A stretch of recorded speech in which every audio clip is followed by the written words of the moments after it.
اس تک پہنچائے گا اگر اللہ کی مدد شامل ہوئی. اور والقوی فیکم ضعیف عندی حتی آخذ الحق منہ انشاءاللہ. جیڑا تہاڑے نزدیک طاقتور ہے نا وہ صدیق کے نزدیک کمزور ہے یہاں تک کہ میں اس سے حق چھین کر رہوں گا. مولانا نیازی اے پڑھنے تو بعد نا پھر شعر پڑھ دے ہوں. مولانا عبدالستار خان نیازی فرماندے سن ضعیف اگر نظر پڑے رسول کا جمال بن اور ظالم اگر آئے نظر کارے ذوالجلال بن. خدا کے آگے سر جھکا کہ سرکشوں کا سر جھکے قضا ستم گروں کی ہو ستم زدوں کی ڈھال بن. یہ صدیق اکبر کے الفاظ پڑھنے کے بعد مولانا نیازی اس کا یہ ترجمہ کیا کرتے تھے کہ کمزور نظر آئے تو رسول کا جمال بن اور ظالم نظر آئے تو پھر صدیق اکبر کی طرح کارے ذوالجلال بن. اور آگے آپ نے کیا فرمایا؟ لا یدع قوم الجہاد فی سبیل اللہ الا خذلهم اللہ بالذل. فرمایا جو قوم جہاد فی سبیل اللہ چھوڑ دے گی اللہ اس کو ذلیل کر دے گا. ولا تشیع الفاحشۃ فی قوم الا عمهم اللہ بالبلاء.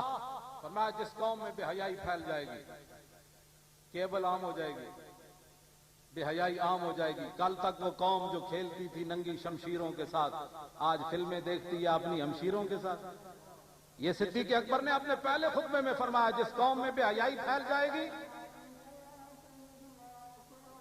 بس جناب وآخر دعوانا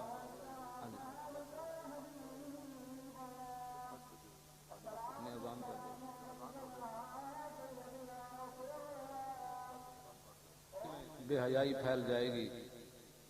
فلا تشیع الفاحشۃ فی قوم الا عمهم اللہ بالبلاء. صدیق اکبر فرماتے ہیں جس قوم میں بے حیائی پھیل جائے گی اللہ تعالیٰ اس قوم پر مصیبتیں اور بلائیں نازل کر دے گا. اگر امت مسلمہ آج بھی یہ چاہتی ہے کہ بلائیں ان سے دور ہوں تو صدیق اکبر کے اس فرمان پر عمل کریں. میں ملک شام گیا تو وہاں خالد بن ولید کا مزار ہے حمص میں, تو وہاں علامہ نبہان ایک گزرے ہیں, ان کے مرید تھے شیخ محمود الحوت. وہ کہنے لگے 1971 کی جب جنگ ہوئی اسرائیل کی عربوں کی اور عربوں کو شکست ہوئی تو میرے پیر علامہ نبہان خالد بن ولید کی قبر پر گئے. انہوں نے مجھے خود سنایا. یہ صدیق اکبر نے جو فرمایا نا اس کی میں تشریح کرنے لگا ہوں. تو علامہ نبہان خالد بن ولید کی قبر پر گئے اور جا کر مراقبہ کیا. انہوں نے کہا حضور آپ تو سیف من سیوف اللہ ہیں, بڑی بڑی جنگوں میں آپ حاضر ہوئے اور آپ کے جسم پر ایک بالش جگہ بھی نہ بچی کہ جس پر تیر تلوار اور نیزے نہ لگے ہوں. آپ یہ بتائیں کہ عربوں کو شکست کیوں ہوئی ہے اسرائیل کے مقابلے میں؟ تو علامہ نبہان کہنے لگے کہ مجھے خالد بن ولید نے فرمایا مسلمانوں میں بے حیائی ہے اس لیے ان کو فتح نہیں ہو رہی. یہ صدیق اکبر نے ایسے نہیں بات فرما دی. ہاں فرمایا خالد بن ولید نے مجھے کہا کہ امت مسلمہ کو جا کو خالد بن ولید کا پیغام سناؤ کہ اگر یہ فتح چاہتے ہیں تو بے حیائی اپنے اندر سے ختم کریں. یہ خالد بن ولید, یہ سارے صحابہ کا یہی مسئلہ ہے.